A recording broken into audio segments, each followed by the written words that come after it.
Once upon a time, which is a terrible way to start a joke, there was a little boy named Billy. Billy was 6 years old, and for the whole of his short life he had been utterly and intensely obsessed with clowns. He had clown bedsheets and clown posters, he had clown toys and clown-themed games, he had towels with clowns on them and a toothbrush in the shape of a clown, and, if it had existed, he probably would have used clown-flavored toothpaste as well. Try not to think about it. The point here is that Billy loved clowns, and his parents were well aware of that fact. They'd have to be, right? I mean, how is a 6-year-old going to buy all that stuff? Thus, they decided that for their son's 7th birthday, they'd purchase front row seats at the circus, which just happened to be in town at the very same time. Upon hearing this, Billy was absolutely overcome with excitement, and he was scarcely able to sit still until his family arrived at the big top. Billy and his parents walked in, took their seats, and waited for the show to start. The music flared to life, and the lights came up, and in a dazzling display of merriment, everything began. First came the lion tamers with their whips and chairs. And yeah, they were intriguing, but they didn't hold Billy's interest. Next came the feats of strength, with strong men, and one excessively suspicious woman, smashing bricks and bending bars. And yeah, it was impressive, but Billy didn't really care. The sword swallowers followed, and the trapeze artists, and the tightrope walkers. And yeah, someone might have died at any moment, but it all seemed so boring. Eventually, Billy began to worry that he wouldn't get to see clowns at the circus. After all, he knew very well that clowns usually only appeared when something went wrong. You didn't know that, did you? Yeah, clowns are typically kept on standby in case someone screws up. Suddenly, all of the lights went out.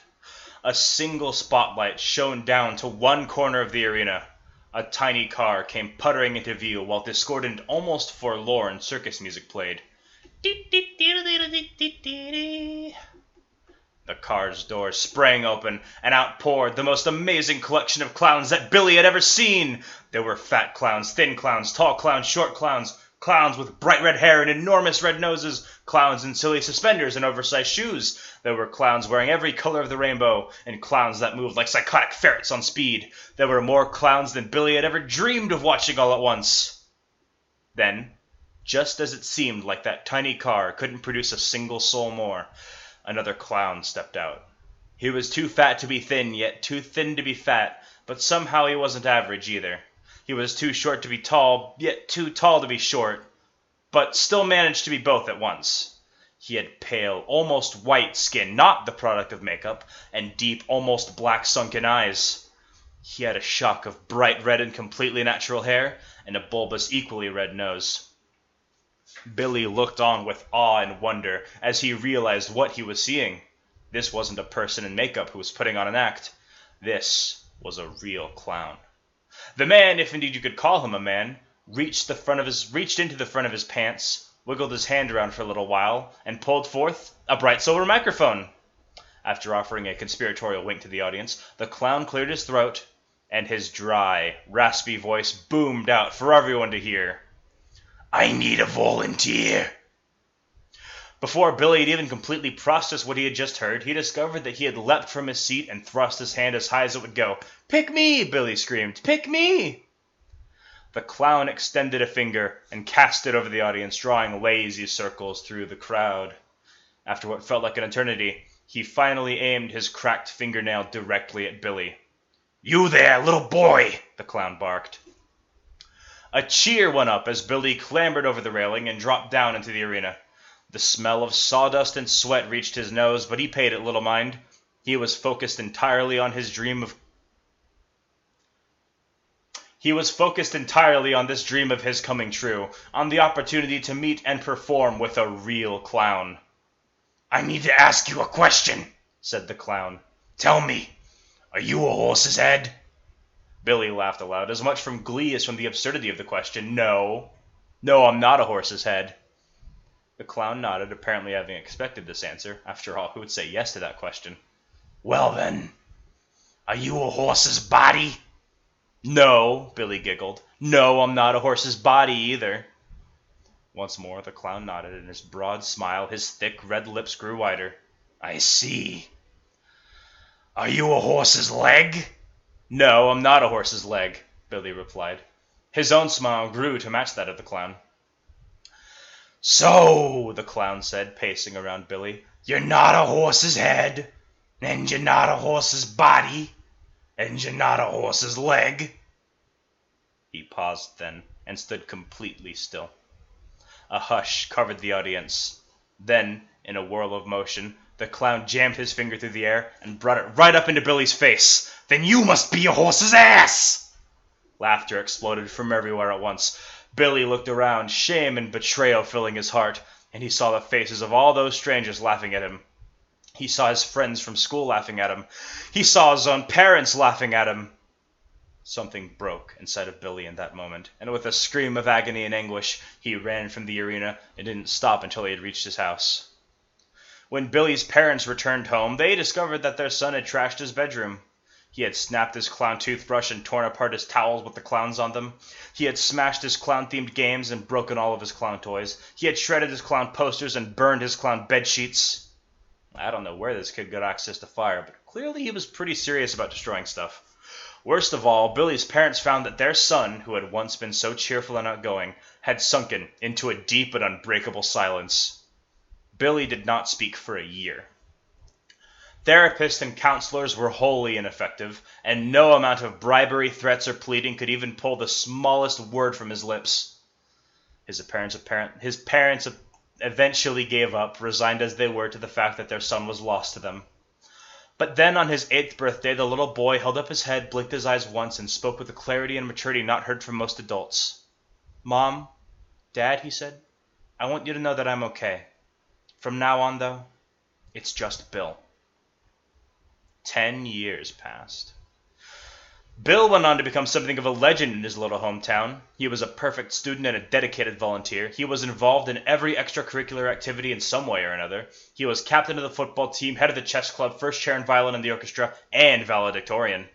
By the time that he was ready to graduate, Bill had been offered a complete scholarship to literally every college in the country, with some schools even offering free alcohol after he turned 21. It came as something of a shock then when, after crossing the stage, Bill approached his parents. "I know that you won't understand this," he said, "but I've decided that I'm not going to college. You see, all of my success and all of my ambition has been driven by a deep, horrible wound that I still carry. I've tried desperately to cover it, to let it heal, but each night I still hear the voice of that clown in my head. That's why I'm leaving for Tibet. I'm going to seek out and join the monastery where they teach the ancient art of comebacker-y, and once I have mastered all that they can offer, I'll come back and have my revenge." Bill's parents tried to dissuade him, but he was adamant. True to his word, Bill boarded a flight that very evening. He landed in China and trekked on foot to a village at the base of a snow-covered mountain.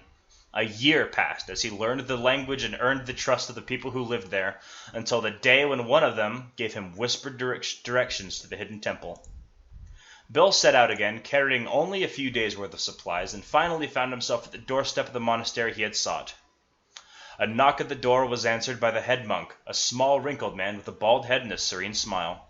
"My son," the head monk said, "I can see that you have been wronged." This guy spoke Tibetan, but the general meaning was the same. "Normally you would have to wait here for 3 days and 3 nights to show your devotion, but I sense that you are a special case. Come into the sanctuary, and we will teach you what you wish to know." Thus began Bill's life as a monk of comebackery. He learned jokes, japes, and jeers. He learned witticisms and retorts. He learned insults, insinuations, dares, and double entendres. Before long, he was able to verbally spar with the best of his brethren. Yet still, even after another decade of training, Bill did not feel any closer to learning what he had hoped to find. One cold winter morning, Bill approached the head monk with his concerns. "Master," he said, "have I not been a good pupil?" "You have been exemplary," answered the head monk. "And have I not upheld and embodied everything you have taught?" "Indeed you have," the head monk replied. "Then," Bill said, steadying himself, "I wish to learn the forbidden knowledge. I wish to learn the ultimate comeback." The head monk looked into Bill's eyes for a long, ominous moment. Eventually, he smiled. "My son," the head monk said, "when you came to us, you were but a youth with a scar on his soul. You had been cut more deeply than any man should have to endure, and yet you persevered. More, you excelled. You have inspired us all with your strength and conviction, and also with your insight. The man stepped forward and clasped a hand over Bill's shoulder. I cannot teach you what you seek, for you already know it. At first, Bill felt himself reeling inside. He couldn't believe what he was hearing. Had he thrown his life away for nothing? Had he wasted all those years training only to fail at the last step? The thought was too terrible to consider, and Bill experienced a sense of loss unlike any he had felt since. In a flash of clarity, Bill understood. The ultimate comeback he knew was a weapon of untold power. It was to be wielded only by they who had discovered it for themselves, and it could only be discovered by they who had felt its devastation firsthand. It was so elegant, so perfect, and so deadly, and Bill knew that it had always been inside of him. The head monk, watching Bill's face, smiled again. You are ready. Over the next few days, Bill made preparations to return home. He bade goodbye to his brothers at the monastery, then trekked back down to the village at the base of the mountain. He worked tirelessly in their fields and households, saving every bit that he could in order to afford a plane ticket back to the United States. It took still another year, but finally Bill found himself stepping off the airplane onto American soil, onto American linoleum in an American airport, and hitchhiking in the direction of his hometown. When he finally arrived, Bill was aghast at what he discovered. This once welcoming neighborhood had descended into squalor and disrepair. Shops were boarded up and trash littered the street. Stray dogs ran in packs fighting over scraps of rubbish. What few people Bill encountered would quickly avert their gazes and hurry on their way. The warmth and compassion that he had experienced in his youth were both gone, replaced by a desolate despondence and an overcast sky. It didn't take long to find that Bill's parents were long dead. His friends had all moved on, and the legend of Bill's high school success had faded into little more than an unlikely memory. Despair filled Bill's heart along with a thrum of rising panic. Was he too late? Had he spent so much time abroad that he'd missed his chance to have his revenge?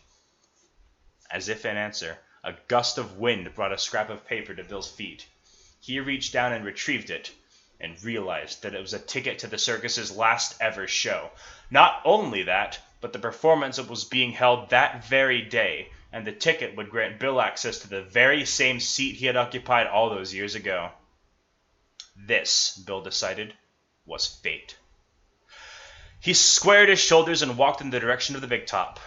When Bill arrived at the circus, he found that it had fared no better than the rest of the town. The tents all hung in tatters, barely more than faded scraps of cloth. The seats were rickety and rusty, and even the sawdust bore the telltale scent of rot. Despite the dilapidation, though, it seemed that the final performance had drawn an enormous crowd, and Bill had to shove his way through the audience to reach his seat at the front row. He held his breath, waiting for the show to start. The music moaned to life, and the lights flickered up, and in a half-hearted display of merriment, everything began. First came the lion tamers with their whips and chairs.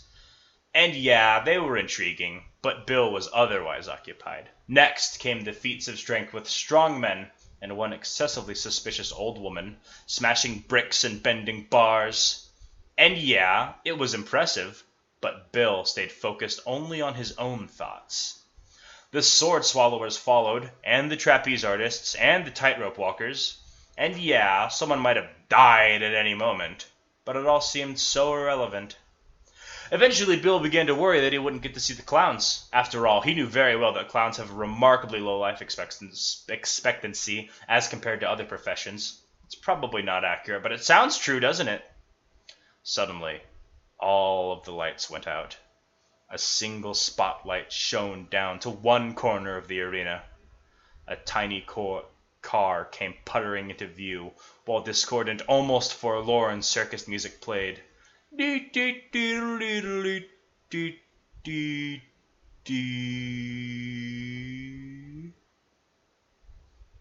car's doors creaked open, and out shambled the most pathetic collection of clowns that Bill had ever seen.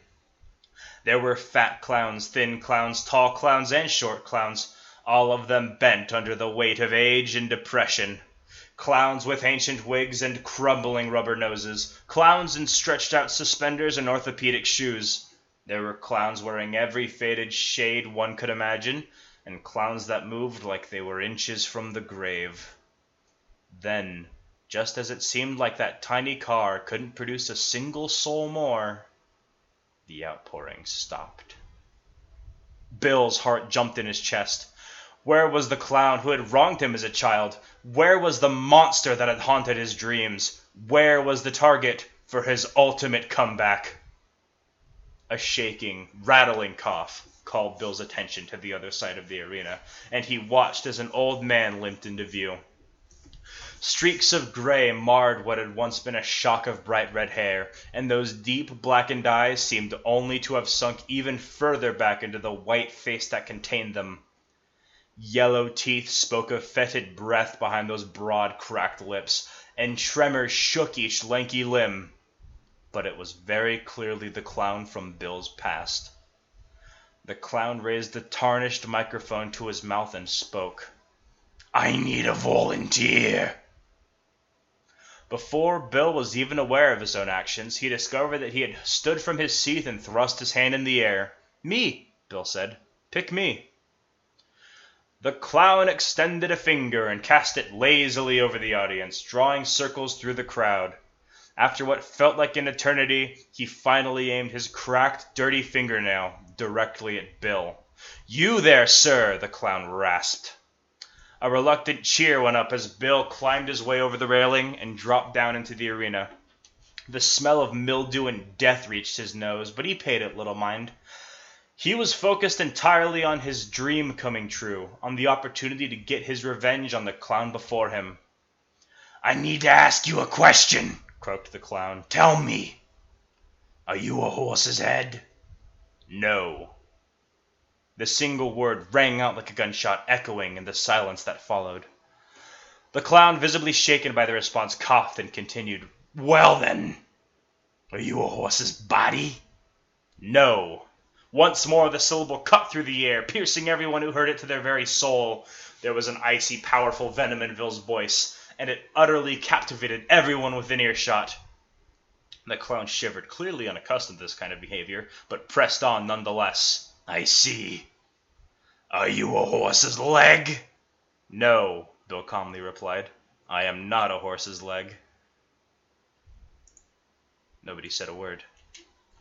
Nobody even breathed. Nobody had ever experienced anything as chilling as the tone in Bill's voice. But the clown had a secret weapon too. With an evil, sinister smile, that pale-faced, red-haired monstrosity summoned forth the unspeakable power that rests within the blackened heart of every clown, bringing it to bear in a horrifying smile that should not have been able to exist outside of a nightmare. "So," the clown said again, pacing around Bill, "you're not a horse's head, and you're not a horse's body, and you're not a horse's leg?" He paused then, and stood completely still. A hush covered the audience. Then, in a whirl of motion, the clown jammed his finger through the air and brought it right up into Bill's face. "Then you must be a horse's ass!" Laughter exploded from everywhere at once. Bill looked around and suddenly he was a little boy again. All of the shame and betrayal filled his heart, and he couldn't help but imagine the faces of all those strangers laughing at him. He saw his friends from school laughing at him. He saw the ghosts of his parents laughing at him. Something broke inside of Bill in that moment. But rather than scream and run, he held up a hand. "Wait!" The silence stopped. The laughter stopped. The silence returned. The clown turned to face Bill, a look of pure terror on his face. The iciness in Bill's heart vanished and was replaced with a malevolent, hellish inferno that burned with the intensity of absolutely pure hatred. The ultimate comeback was there, ready to be unleashed, and Bill unleashed it. "You know what, clown? Fuck you!"